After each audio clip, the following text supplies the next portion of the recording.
మాధవి హడావిడిగా అరిచినట్టే పిలుస్తూ లోపలికి వచ్చాడు శ్రీనాథ్. ఫోన్లో మాట్లాడుతున్న మాధవి ఆగమన్నట్టుగా చెయ్యి చూపించి, సరే నాన్న రాజా, జాగ్రత్త, ఏ అవసరం ఉన్నా ఫోన్ చెయ్యి, ఏం కావాలన్నా కొరియర్ చేస్తాం, మరీ ఇబ్బందిగా ఉంటే రశ్మి దగ్గరికి వెళ్ళండి, రమ్య జాగ్రత్త, సహించకపోయినా ఏదో ఒకటి తింటూ ఉండమను, ఇక్కడ మీ నాన్న కాళ్ళు నేల మీద లేవు, ఒకటే గంతులు, ఓకే బాయ్ అని ఫోన్ పెట్టేసింది. రాజా నాకు ఫోన్ చేశాడు. నువ్వు తాతవు కాబోతున్నావు శ్రీను, కంగ్రాట్స్, నాకు శ్రీ వచ్చేస్తోంది, కళ్ళ నిండా నీళ్లతో అంది మాధవి. అవును మధు, శ్రీలత ఉంటేనా ఎంత సంతోషించేదో, ఇప్పటికెప్పుడు అమెరికా వెళ్దాం అనేది. గుక్క తిప్పుకోకుండా చెబుతున్న శ్రీనాథ్ను చూసి, నువ్వు స్థిమితంగా కూర్చో, కాఫీ ఇస్తా, తాగుతూ కబుర్లు చెప్పు, నేను వంట చేస్తా అంటూ వంటింట్లోకి వెళ్ళింది మాధవి. తన వెనకే వెళ్ళి కుర్చీ లాక్కొని కూర్చున్నాడు శ్రీనాథ్. కంట్లో నుంచి వస్తున్న నీళ్లు కూడా తుడుచుకోకుండా ఉద్వేగంగా కబుర్లు చెబుతున్న శ్రీనాథ్ని చూస్తూ పక్కకి తిరిగి కళ్ళనీళ్లు తుడుచుకుంది మాధవి, ఆమె భర్త రాధాకృష్ణ, శ్రీనాథ్, అతని భార్య శ్రీలత. అందరూ ఒకే ఆఫీసులో ఉద్యోగులు.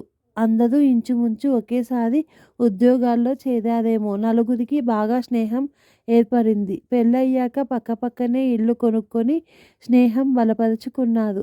పేరుకు 2 ఇళ్ళు అయినా అందరూ ఎప్పుడూ ఒకే ఇంట్లో ఉండేవారు. మాధవి కూతురు రశ్మి, శ్రీనాథ్ కొడుకు రాజీవ్ కూడా మంచి ఫ్రెండ్స్. ఇద్దరూ కలిసి పెరిగారు. రాజీవ్ రశ్మి స్నేహితురాలు రమ్యని పెళ్లి చేసుకుంటే, రశ్మికి రాజీవ్ తనతో పనిచేసే విశ్వ గురించి చెప్పి పెళ్లి కుదిర్చాడు. వాళ్ళు నలుగురు కూడా బాగా కలిసిపోయారు. ఉద్యోగరీత్యా అమెరికా వెళ్ళిన పిల్లలు నలుగురు అక్కడే ఉండిపోయారు. అందరూ శాన్ ఫ్రాన్సిస్కోలోనే ఉండడంతో నెలకు 2 సార్లు కలుస్తూనే ఉన్నారు. పిల్లలు అమెరికా రమ్మని గొడవ చేస్తే పెద్దవాళ్ళు నలుగురు అమెరికా వెళ్ళి అక్కడ పిల్లలతో అన్నీ చూసి సరదాగా 4 నెలలుండి వచ్చారు. పిల్లల సంసారాలు చూసి సంతోషంగా వెనక్కి వచ్చిన వీళ్ళకి కరోనా స్వాగతం పలికింది. వీళ్ళ ఫ్లాట్స్లో చాలా మటుకు కరోనా బారిన పడ్డారు. ఇంట్లోనే ఉంటూ ఎంత జాగ్రత్తగా ఉన్నా నలుగురికి కరోనా వచ్చింది. పిల్లలు అమెరికా నుంచి రోజు ఫోన్లు చేసి ఆన్లైన్లో డాక్టర్లతో మాట్లాడి మందులు పంపినా అందరూ ఆసుపత్రి పాలు కాక తప్పలేదు. కలిసి వెళ్ళిన నలుగురిలో 2 తిరిగి వచ్చారు. ఇంటికి ఒకళ్ళు అన్నట్టు శ్రీలత, రాధాకృష్ణ దక్కకుండా పోయారు.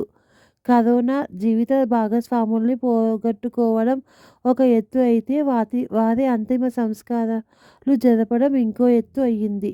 దిక్కులేని వాళ్ళలా మున్సిపాలిటీ వాళ్ళతో జరిపించడం, శ్మశానం వరకు కూడా వెళ్ళలేకపోవడం, అటువంటి పరిస్థితులలో కనీసం పిల్లలు కూడా దగ్గర లేకపోవడం పెద్ద శాపాలుగా తోచాయి మాధవి, శ్రీనాథ్లకి. ఆ సమయంలో వాళ్ళిద్దరూ ఒకరికి ఒకరు అన్ని విధాలుగా తోడయ్యారు.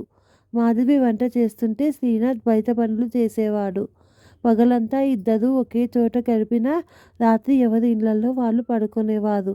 ఫ్లాట్స్లో అందరికీ ఈ 2 కుటుంబాల స్నేహం గురించి తెలుసు కనుక ఎవరూ ఏమీ మాట్లాడేవారు కాదు.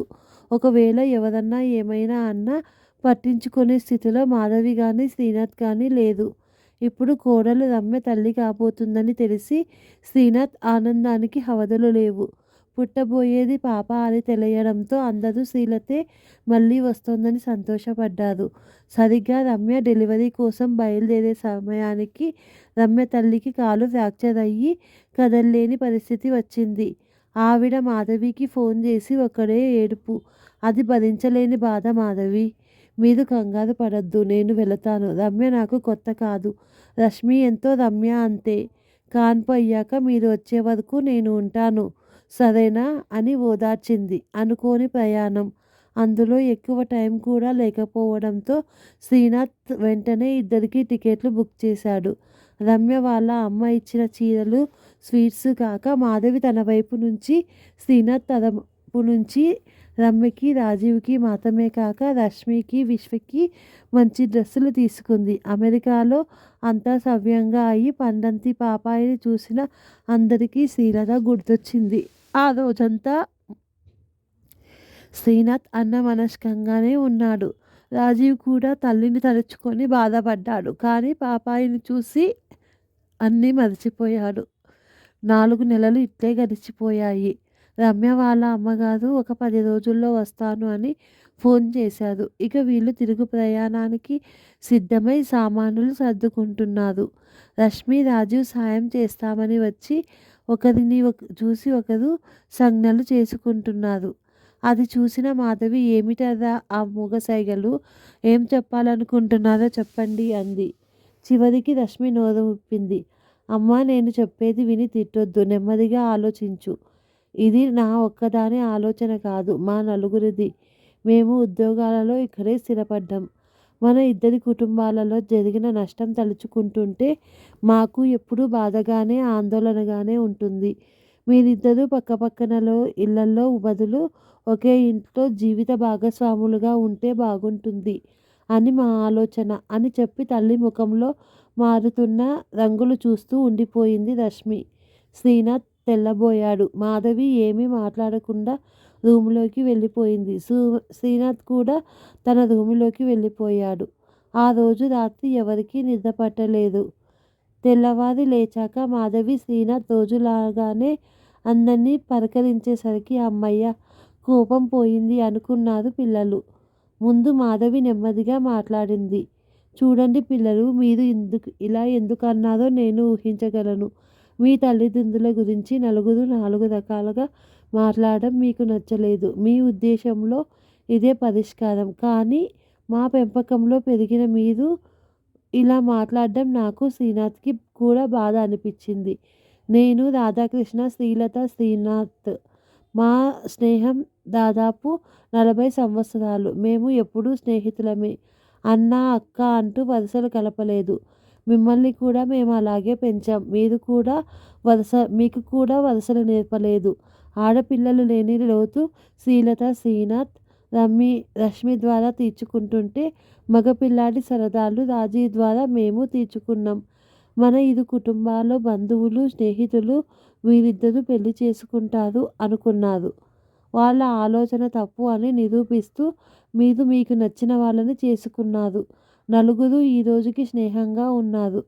ఏ వయసు వారైనా సరే ఒక ఆడ మగ మధ్య పరిచయం ఉంటే అది తప్పనిసరిగా లైంగికమైన ప్రేమే అనే ఆలోచనలు ఇప్పుడిప్పుడే కొద్దిగా మారుతున్నాయి. వయసులో ఉన్న మీరే ఆడ మగ అన్న స్నేహం తేడా లేకుండా స్నేహంగా ఉన్నారు. వయసు మళ్ళిన మేము స్నేహంగా ఉండగలదా? నా భర్త స్థానం నేను ఎవరికి ఎలా ఇవ్వలేనో తన భార్య స్థానం శ్రీనాథ్ కూడా ఎవరికి ఇవ్వలేడు. మేమిద్దరం మంచి స్నేహితులం. చివరిదాకా అలాగే ఉంటాం. లోకం కోసం అన్నయ్య అనో చెల్లమ్మ అనో పిలుచుకోవడం మాకు ఇష్టం లేదు. మా స్నేహానికి ఎవరు ఏ పేరు పెట్టినా మాకు పర్వాలేదు. మీరు మాత్రం అది అర్థం చేసుకుంటే చాలు. నేను రశ్మిని అమ్మని. రాజీవ్కి అత్త, పిన్ని ఏమైనా అనొచ్చు, కానీ అమ్మను కాను. అలాగే శ్రీనాథ్ కూడా రశ్మికి తండ్రి కాలేడు. మాకు ఈ వయసులో కావలసింది స్నేహబంధం. మా కష్ట సుఖాలు చెప్పుకునేందుకు తోడు. అంతే. దానికి ఒక పేరు వరుస కాదు. స్పష్టంగా స్థిరంగా చెప్పిన మాధవిని చూస్తూ శ్రీనాథ్ అన్నాడు. మాధవి చెప్పిందే నా మాట కూడా. మాది స్వచ్ఛమైన స్నేహం. దానికి వేరే పేరు రూపం ఇవ్వం. మీరు మమ్మల్ని సహజీవనం చేయమన్నారు, కానీ మేము స్నేహజీవనం చేస్తాం అన్నాడు.